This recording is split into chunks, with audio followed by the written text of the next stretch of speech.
আসসালামু আলাইকুম ওরহমতুল্লাহ বরকাত। কাহিনী ৩৫তম। রাখে আল্লাহ মারেকে, সত্য কোনোদিন গোপন থাকে না। প্রিয় দেশবাসী, লক্ষ্য করুন, বিস্তারিত জানার জন্য প্রথম পর্ব থেকে ৩৬তম পর্ব দেখার জন্য বিশেষভাবে অনুরোধ করা হলো। লক্ষ্মীপুর সদর উপজেলাধীন ১৪ নং মান্দারী ইউনিয়নের অন্তর্গত জাদিয়া মাওলানা আহমদুল্লাহ মাদ্রাসা কমপ্লেক্স এতিমখানাটি ২০০৯ সালে আমার নিজ হাতে আলহামদুলিল্লাহ এলাকাবাসীর সার্বিক সহযোগিতা নিয়ে, ওই সময় মাওলানা আহমদুল্লাহ সাহেব হুজুর আমেরিকা ছিলেন। যাক, ওনার অনুমতি ক্রমে ওনার নামে আমি নামকরণ করেছি। আমার নামে আমি নামকরণ করি না, যদিও আমি ওই প্রতিষ্ঠানের দাতা এবং প্রতিষ্ঠাতা। যাই হোক, আজকের প্রশ্ন উত্তর হলো প্রশ্ন ১০। জানতে চাই, প্রশ্ন উত্তর পর্ব। প্রশ্ন ১০। জানতে পেরেছি যে আপনি নাকি ছাত্র জীবনে বিবাহ করেছেন, তা সঠিক কিনা? আলহামদুলিল্লাহ, হ্যাঁ, আমি ছাত্র জীবনে বিবাহ করেছি। আমার মা নিজে ইচ্ছা, নিজের চয়েস মতো আমি দাখিল পাস করার পরে আমাকে বিবাহ শাদীতে আবদ্ধ করেছেন। আলেম ২ বছর, ফাজেল ২ বছরে আলহামদুলিল্লাহ আমি ২ সন্তানের জনক হয়েছি। আলহামদুলিল্লাহ। তাতে বুঝতে পেরেছেন যে আমি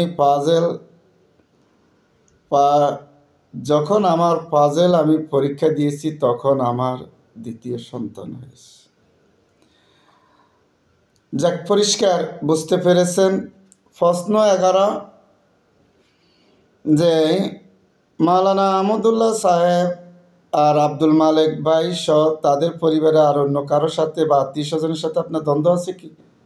না, আমি তো দেখি না যে ওনাদের মাওলানা আহমদুল্লাহ সাহেবের অন্যান্য ছেলেদের সাথে আমার সাথে কোনো তর্ক বিতর্ক বা কিছু হয়নি। ওনার কোনো আত্মীয় স্বজন বা জামাইরা নায়নাত করে এতগুলি আছে আলহামদুলিল্লাহ আত্মীয় স্বজন, তাদের সাথে তারা আমাকে দেখলে যথেষ্ট সম্মান করে, কথাবার্তা বলে, আমিও বলি।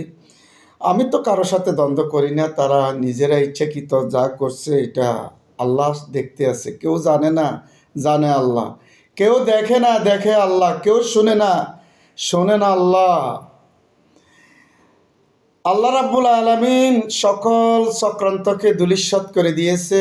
আমি এটা আল্লাহর কাছে কোটি কোটি বছর সেজদা পড়ে থাকলো, সে শুকর আদায় করতে পারবে না। বিশেষ করে যে মামলাটা দিয়েছে, এটা আপনারা জানেন, যা করছে না করছে, আসতে যে আপনার যে মহিলাকে দিয়ে সাজাইয়ে থানাকে বা বিভিন্ন মামলা দিয়েছে, এটা আসলে এটা একটা কলঙ্কজনক অধ্যায়, একটা ইতিহাস।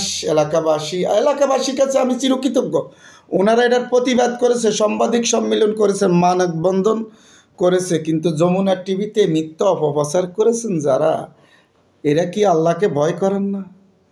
যাই হোক, আল্লাহ রাব্বুল আলামিন মিথ্যা তো মিথ্যা, সব জঘন্য মিথ্যা বলে আল্লাহ প্রমাণ করে দিছেন। এটি আল্লাহর নেয়ামতের শুকর, আলহামদুলিল্লাহ।